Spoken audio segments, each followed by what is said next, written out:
सलाम जय ख्रिस्त. सर्व ख्रिस्ती पृथ्वीमध्ये सर्व प्रियजनांना सलाम जय ख्रिस्त. प्रियजनांनो, तुम्ही सर्व कसे आहात? तुम्ही बरे आहात ना प्रियजनांनो? जेव्हा पाहत तुमच्या सोबत आहे, माझ्या सोबत आहे आणि तुम्ही सर्व बरे आहात हा माझा विश्वास आहे. येशू मसीह आपला प्रत्येक एक परमेश्वर तुम्हाला आशीर्वादाने प्रोत भरून काढो. प्रियजनांनो, सुंदरशा वचनाकडे आपण वळूया. आजचं वचन आहे 1 Samuel 10th chapter and 6 verses. प्रियजनांनो, पहिले शमूएल याचा 10वा अध्याय आणि त्याचं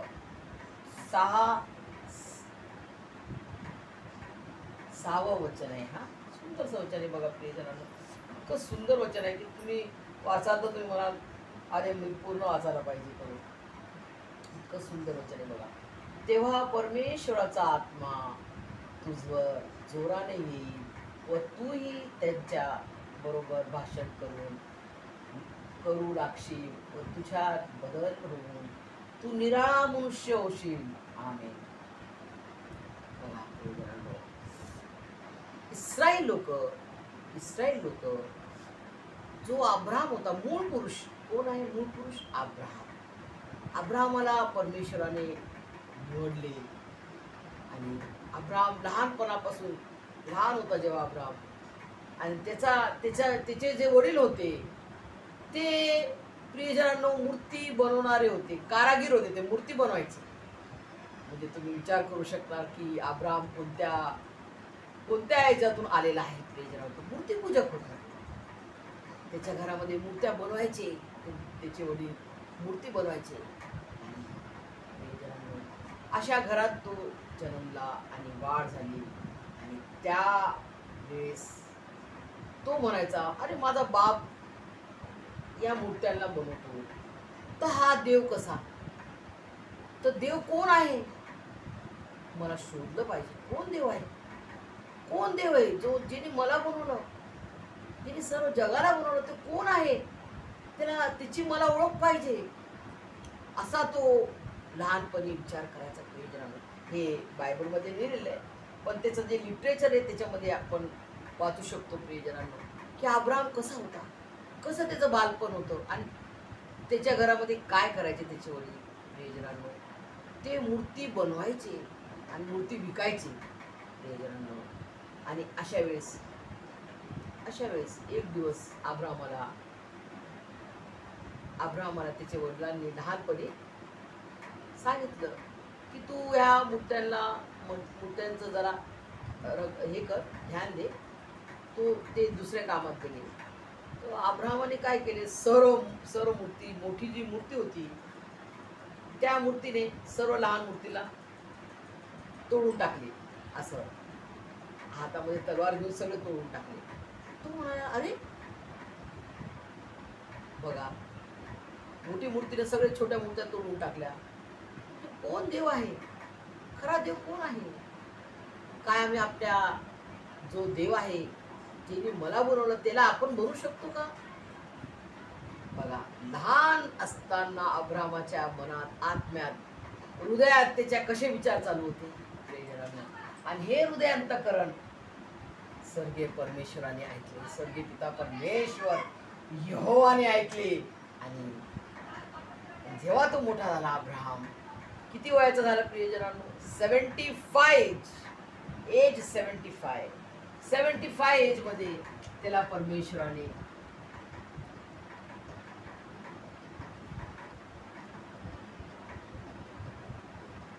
या वयाचा असताना अब्राहमाला परमेश्वराने त्याची निवड केली आणि त्याला आवाज दिला, अब्राहमा, अब्राहमा.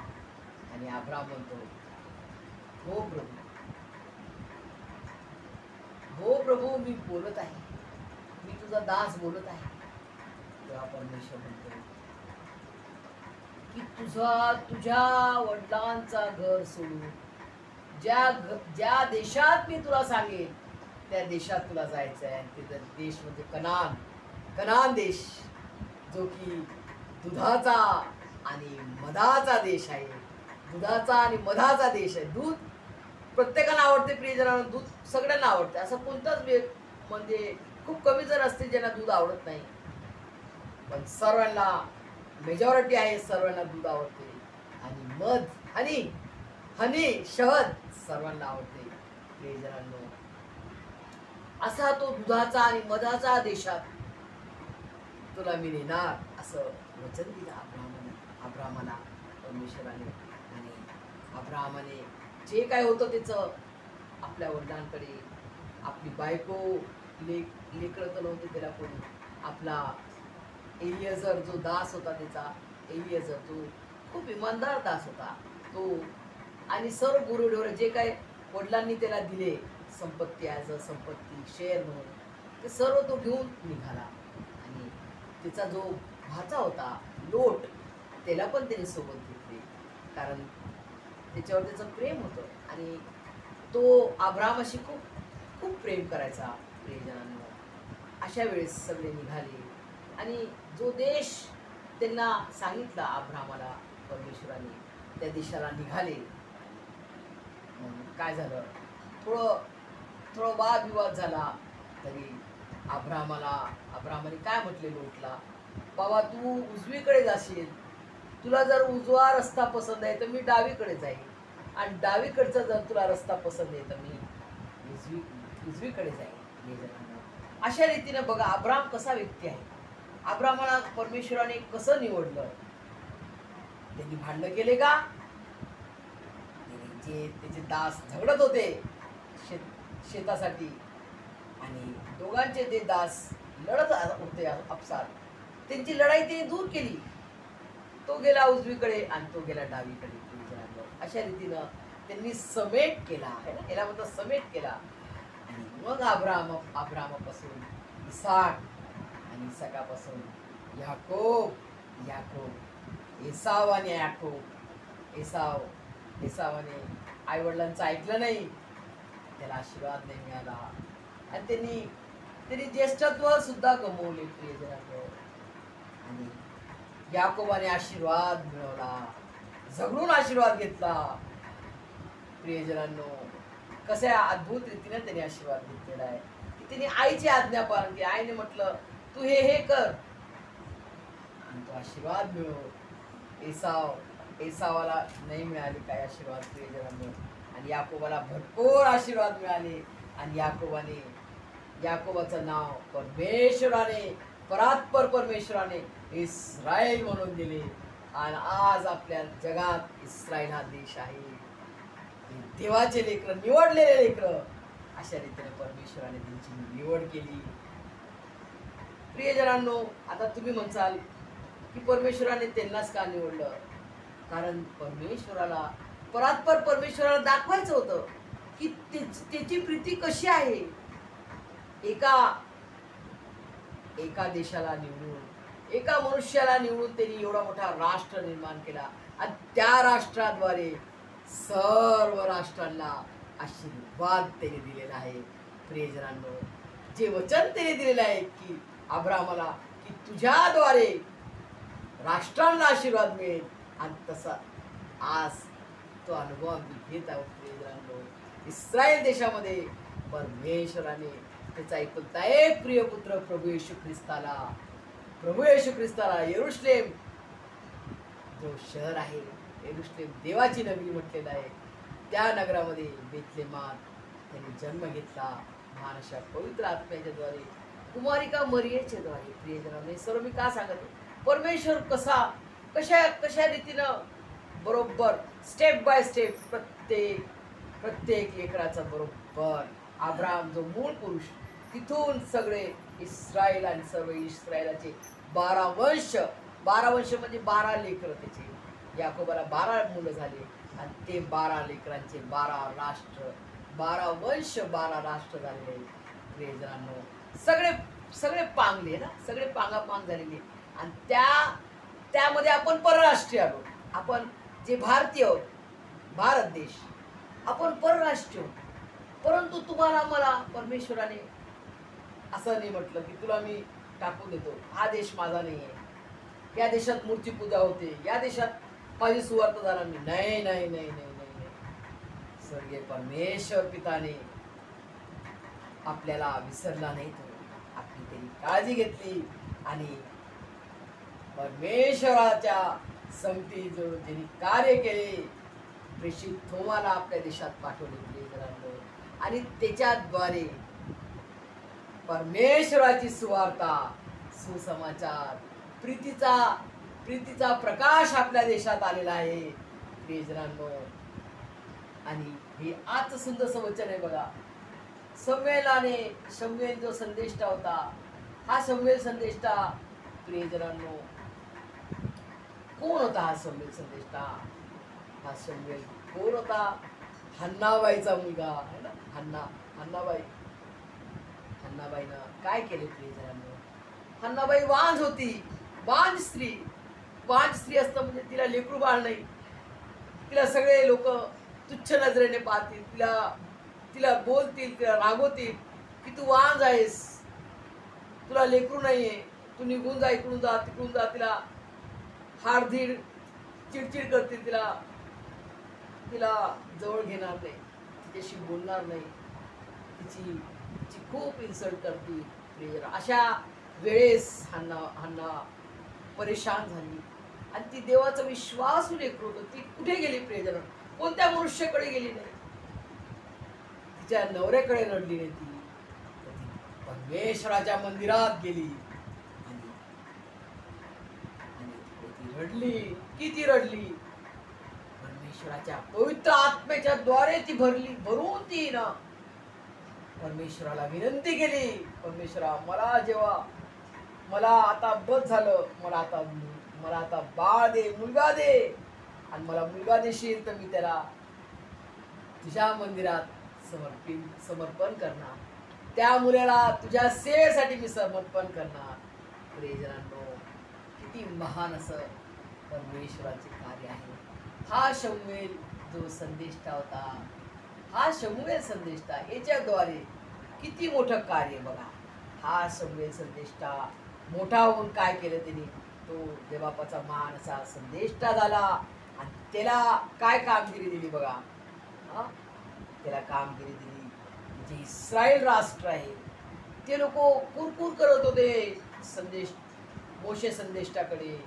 मोशे जो महान संदेष्टा त्याच्याकडे कुरकुर करत होते, आम्हाला राजा दे, आम्हाला राजा पाहिजे.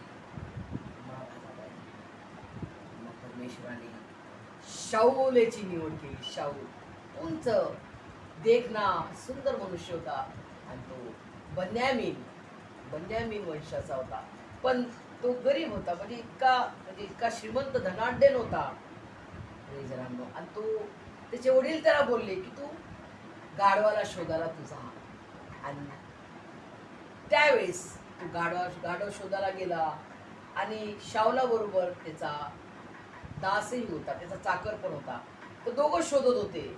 आणि त्यावेळेस काय झालं? त्यावेळेस तिकडं संदेष्टा लोक होते. तर त्याचा जो चाकर होता, यांनी गाढव शोधला पण यांना काही भेटला नाही.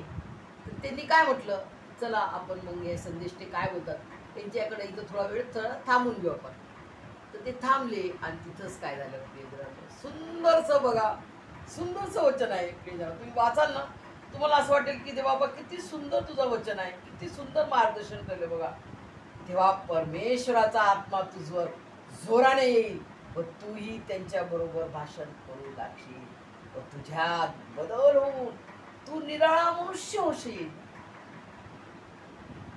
परमेश्वराचा पवित्र आत्मा आला आणि तो मनुष्य बदलून गेला आणि तो संदेष्टाप्रमाणे त्याने तो बोला लागला. संदेष्टा जसा बोलतो तसं देवाचं वचन तो बोला लागला. प्रियजनांनो, असा परमेश्वराचं कार्य आहे. प्रियजनांनो, ज्या क्षणाला जेव्हा शमूएल संदेष्टा हातामध्ये तेलाची कुपी असते त्याच्या हातात आणि तो त्याच्या डोक्यावर ठेवतो, त्याचा अभिषेक करतो ॲज अ राजा म्हणून शाऊलाला. त्यावेळेस बघा किती मोठं कार्य होते. तेव्हा देवाचा पवित्र आत्मा त्याच्यावर जोराने येतो आणि तो बदलून जातो आणि तेव्हा जो तो निराळा मनुष्य झाल्यावर बघा लोक काय म्हणत आहेत पहा, जे लोक त्याला पूर्वीपासून ओळखीत होते त्यांनी जेव्हा पाहिले की हा संदेश त्याबरोबर भाषण करीत आहे तेव्हा ते आपसात म्हणू लागले, किशाच्या पुत्राला काय झाले? तो कोणाचा होता पुत्र? किशा. किशाचा पुत्रला काय झाले? काय झालं बाबा? हा शमूएल संदेशा सारखा भाषण देऊ राहिला. हा शाऊल आहे ना तो. अरे झगडे करणारा, शिव्या देणारा, वाईट बोलणारा, तो हा किशाचा मुलगा तो आहे ना. आज तुम्हाला मला असे लोक म्हणतील, अरे ही रोजमेरी भांडणं करणारी, शिव्या देणारी, ही गान मुलगी, ही रोजमेरी आज काय झालं हिला? आज काय झालं रोजमेरीला? जेव्हा परमेश्वराचा महाराचा पवित्र आत्मा, जो ज्याला म्हटलेले कैवारीचा आत्मा, जेव्हा तो आपल्याला मिळतो, स्वर्गीय पिता परमेश्वर यहोवा, त्याचा महान असा एकुलता एक प्रियपुत्र प्रभू येशू ख्रिस्त आणि त्याचा महान असा पवित्र आत्मा जेव्हा आपल्याला मिळतो तेव्हा आपली जिंदगी बदलून जाते. प्रियजनांनो, ही जिंदगी बदललेली कोणी दिली? परमेश्वराने दिलेली आहे. आपली जिंदगी तो बदलून टाकतो. आपण कसे होतो? आपली जिंदगी पूर्वी काय होती, कशी होती, कसे वागत होतो आपण? आज आपण कसे आहोत? आज आपण कसे आहोत? परमेश्वर आपल्याला बदलून टाकणारा परमेश्वर आहे. आपल्यातली सर्व अशुद्धता, आपल्यातले सर्व व्यभिचार, पापी विचार, दुष्टाई, दुष्कर्म तो बदलून टाकतो. त्याच्या पवित्र रक्ताने आपल्याला धुवून काढतो, आपल्याला तो शुद्ध करतो आणि त्याचा मानसा पवित्र आत्म्याच्या मार्गदर्शनाने आपण चालतो. तेव्हा आपलं जीवन बदलून जाते. प्रियजनांनो, आपण खोटं बोलणार नाही, आपण कोणाची चुगली करणार नाही, आपण कोणाला शिव्या देणार नाही, आपण कोणाशी झगडे करणार नाही, कोणाचं वाईट चितणार नाही. हे सर्व कोणाचे? हे महाराष्ट्रा पवित्र आत्म्याचे फळ आहे. प्रियजनांनो, जेव्हा शाऊलाला परमेश्वराचा पवित्र आत्मा मिळतो त्याचं जीवन बदलून जाते. बघा त्याच्याबद्दल जे लोक त्याला ओळखीत होते ते लोक कसे बोलले, अरे हा आयशाचा मुलगा आहे, तो हा आयशाचा मुलगा शाऊलच आहे ना. कसे बोलत बघा आपसात, किशाचा पुत्राला काय झाले? शाऊल हाही संदेशापैकी आहे काय? तेव्हा तिथल्या एका मनुष्याने उत्तर दिले. तो म्हणाला, या संदेशाचा बाप कोण होता? यावरून शाऊलालाही संदेशापैकी आहे काय अशी मन पडली. बघा असं म्हणा लागले लोक की बापरे, शाऊल आता एक संदेष्टा झाला का? कारण तो त्याची जिंदगी परमेश्वराने बदलून टाकली. प्रियजनांनो, जेव्हा आपली जिंदगी बदलते, that is the turning point. तेव्हा आपली जिंदगी बदलतो परमेश्वर. ते आपलं टर्निंग पॉइंट आहे. जेव्हा आपण त्याच्या चरणाजवळ येतो, त्याला पूर्णपणे समर्पित होतो, त्याला स्थान देतो आणि स्वतःला म्हणतो, मी तर बिग झिरो आहे, बिग झिरो. माझा परमेश्वर super super super star all mighty trying God आहे. ट्राइंग गॉड म्हणजे त्रेक परमेश्वर आहे. जेव्हा आपण त्याला स्थान देतो आणि स्वतःला निर्नम्र करतो, तो आपल्याला उंच करतो. अनुभव घेऊन पहा प्रियजनांनो, मी अनुभव घेतला आणि आज जे काय मी आहे, जे काय मत जवळ आहे, त्याच्या महान अशा स्वर्गीय भांडारातून त्याने मला दिलंय. संपूर्ण गौरव आपल्या त्रेक एक परमेश्वराला मी देते. प्रियजनांनो, तुम्ही अनुभव घेऊन पहा. परमेश्वर किती चांगला आहे, किती गोड तो आहे, किती त्याचं वचन गोड आहे, किती त्याचं वचन खरं आहे. कारण तो आमचा खरा जिवंत देव आहे. तो दगड माती मूर्ती मनुष्य नाही, तो कोणता बाबा टाबा नाहीये. तो आमचा परमेश्वर हा खरा जिवंत देव आहे. तो आपली जिंदगी बदलून टाकतो. तो आपल्याला त्या उकरड्यावरून काढून तो आपल्याला उंच करतो. प्रियजनांनो, असा परमेश्वर तुमचा माझा आहे. त्याला आपण साष्टांग दंडवत घालून कोटी कोटी वेळेस धन्यवाद देऊया, कोटी कोटी वेळेस त्याला सलामी देऊया. प्रियजनांनो, संपूर्ण गौरवमान महिमा धन्यवाद उपकार स्तुती आभार संपूर्ण श्रेय आपल्या त्रेक एक परमेश्वराचा आहे. प्रियजनांनो, परमेश्वर तुम्हाला मला त्याच्या आशीर्वादाने भरभरून काढो. आमेन.